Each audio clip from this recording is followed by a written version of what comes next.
from Iowa, Joni Ernst, who's also on the Armed Services Committee, said she would not commit to support Hegseth, and she plans on grilling him on the accusations.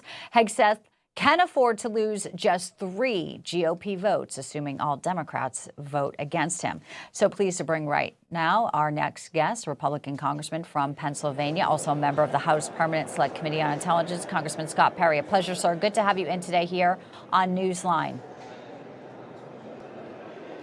Well, it is great to be with you, Bianca, and I'm listening to your report there, and it's fascinating to me that when Democrats run and win the presidency, their nominees, regardless of what their background is, seem to sail through with every single Democrat vote and oftentimes many Republican votes. Yet when a Republican wins the presidency, their nominees oftentimes struggle to get through, and it's Republican senators that always find a reason to vote no. And people wonder why the swamp continues to be the swamp, why the status quo continues to be the status quo. This is one of the reasons why.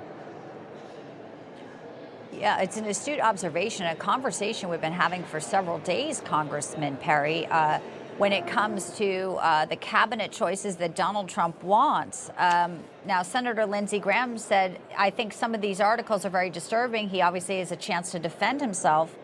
But some of this stuff, it's going to be difficult. And now this report that Florida Governor Ron DeSantis may be a backup, that Trump and DeSantis may have spoken in Palm Beach at law enforcement funeral services on Tuesday. What do you think of that as a potential backup? Let's say there was some change and Hegseth decides to withdraw. Governor Ron DeSantis, is this something you think would be a good, suitable fit to be a next choice? Well, look, President Trump is a guy who's got a plan for everything, and I'm sure he's got a backup plan for every single one of his nominees, knowing what Washington, D.C. is like and the firestorm that surrounds nearly any nominee that's willing to do anything different in this place.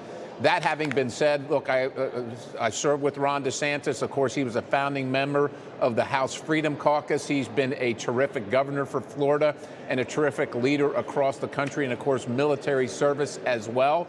So he would be a great selection for the president. But I would say this, if that were the case, if he were selected as the nominee, it'd take about a minute before the left and the media would start trying to destroy him as a potential nominee for Secretary of Defense or anything. It's just how things are done around here. So it's not going to make that's not, in my opinion, it's not going to make much of a difference whether it's Pete Hegseth or Ron DeSantis. The media, the left wing, the establishment, et cetera, are all going to come against the Trump nominees. Anybody that challenges the establishment here is their enemy.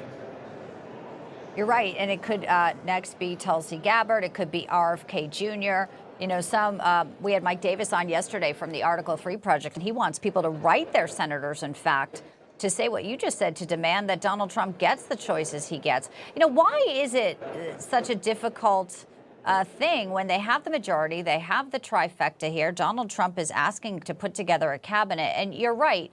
It does seem like when it's on the Democrat side, there's never a problem here.